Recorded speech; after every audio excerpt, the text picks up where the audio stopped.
Ladies and gentlemen, this is a 2024 Honda CR-V Sport L Hybrid, and it is one of the most popular versions of Honda's most popular vehicle, so today I'm going to review it for you. We are going to look at the styling, we'll look at the engine and the miles per gallon, we will measure out the cargo room, we'll look at the passenger room, and we'll go over both the convenience and the safety features. And as always, if you're interested in some of that and not interested in other parts of it, check the description below for timestamps.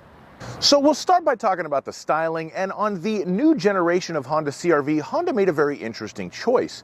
They decided that if you want a hybrid, you have to get a sport, and if you want a sport, you have to get a hybrid. So there are three different versions of the hybrid: the Sport Hybrid, the Sport L Hybrid, which this one is, and then the Sport Touring Hybrid.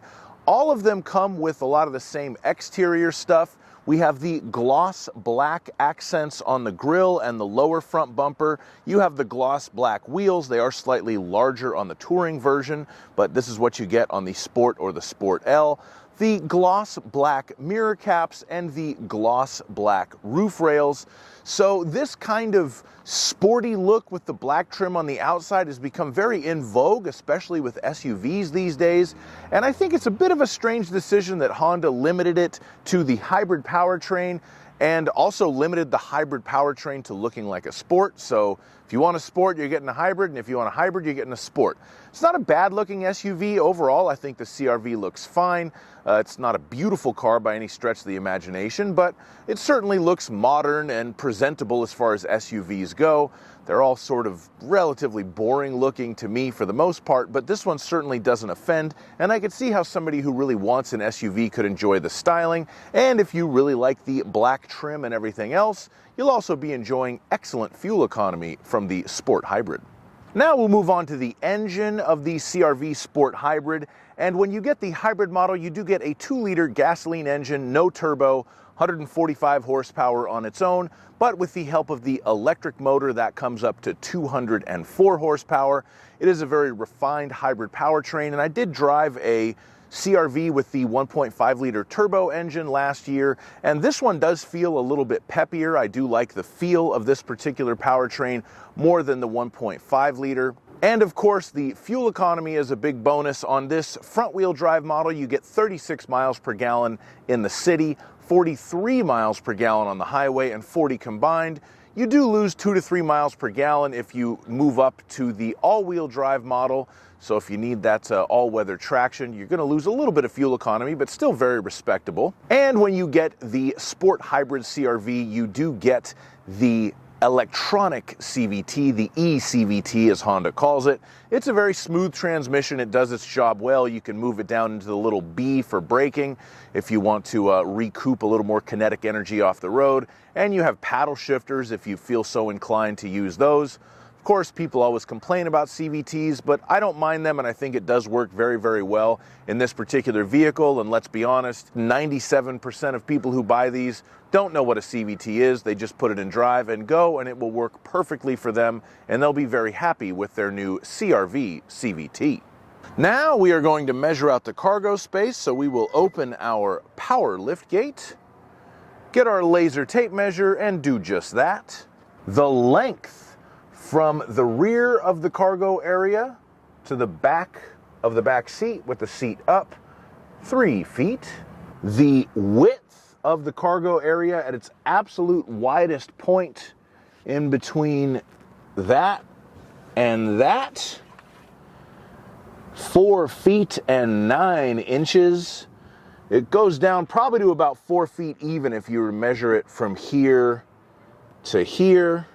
And in between the wheel wells, where it's even slightly narrower than that, you're looking at a width of 3 feet and 5 inches. The internal height of the cargo area,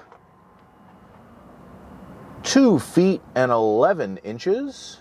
The length of the rear cargo area from the back of the cargo area with the second row seat folded down, 5 feet and 8 inches approximately, and I say approximately because that is the measurement to the back of that front seat, so it could change a little bit depending on where you have that set. And it should be noted that it is not a flat load floor, when you fold that back seat down, there is a little bit of a hump there, so that does impede some practicality, but that's the way it works in a CR-V. And if you need to lift something into the back of your Honda CR-V, you will need to lift it 2 feet and 6 inches off the ground. And we'll have a quick look under the load floor, or we won't. Lithium-ion battery under there, folks. But in here, we do have the tire repair kit and the little funnel. If that's for if you run completely out of gas, you will need that to be able to fill your capless fuel filler with a gas can. It should be noted, if you get a regular CR-V that's not a hybrid, you do get a space saver spare in that. But in the hybrid, it's all battery under there, baby. Now we're going to measure out the passenger room in this CR-V, and for this test I like to use myself. I'm 6'5", so let's see if I can fit behind myself in a CR-V Sport L hybrid.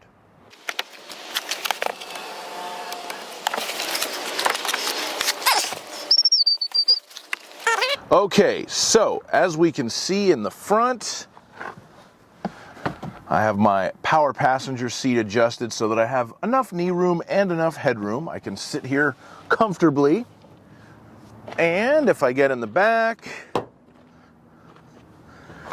I have enough knee room and enough headroom, so 6'5" me can sit behind myself. That is how much room there is behind my driver's driving position. So pretty roomy car, honestly. And right here we do have some air vents and also 2 USB-C charging ports for our backseat passengers. And of course you have this guy, but not one on the driver's side. But overall, very roomy interior in the Honda CR-V. So we'll start off with the interior features, and as always in Honda world, the L in Sport L Hybrid means leather. I do have a very nice black leather interior in here with contrasted orange stitching. It does look very nice. Seats are relatively comfortable. It's actually a slightly uncomfortable driver's seat for me.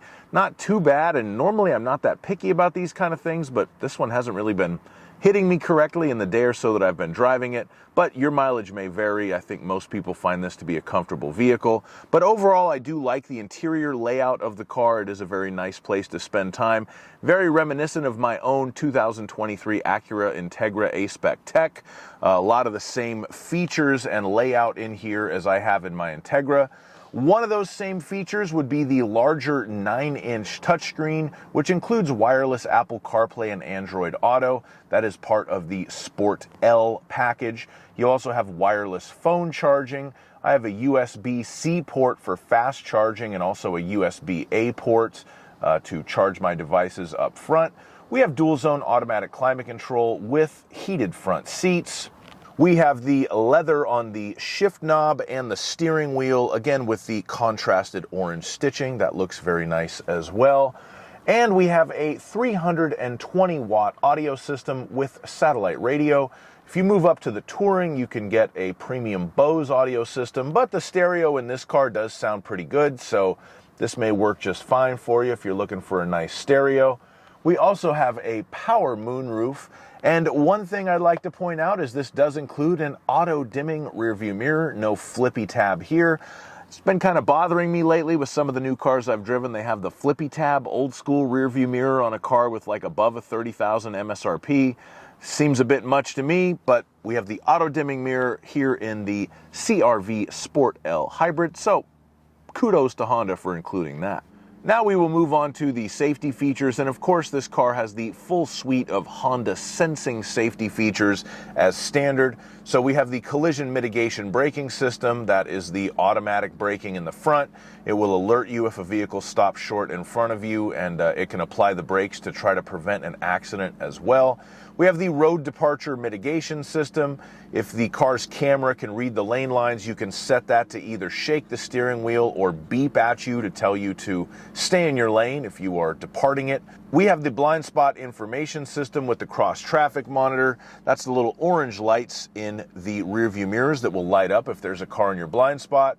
And when you put the vehicle in reverse, it will also beep at you if there is a car coming crosswise as you're trying to leave the parking lot. We have the adaptive cruise control with the low speed follow, one of my favorite features. I will put a link to a video in the description that shows how to use that feature that I made. We have the lane keeping assist system, which works in concert with the adaptive cruise control to keep you centered in your lane, the traffic sign recognition, and of course the parking sensors to beep at you if you're getting too close to something front or rear. Thank you so much for watching my video on this 2024 Honda CR-V Sport L Hybrid. Hope you enjoyed it. There's a link in the description to my POV test drive video if you'd like to watch that. Please like my video and subscribe to my channel, and have a great day. Bye-bye.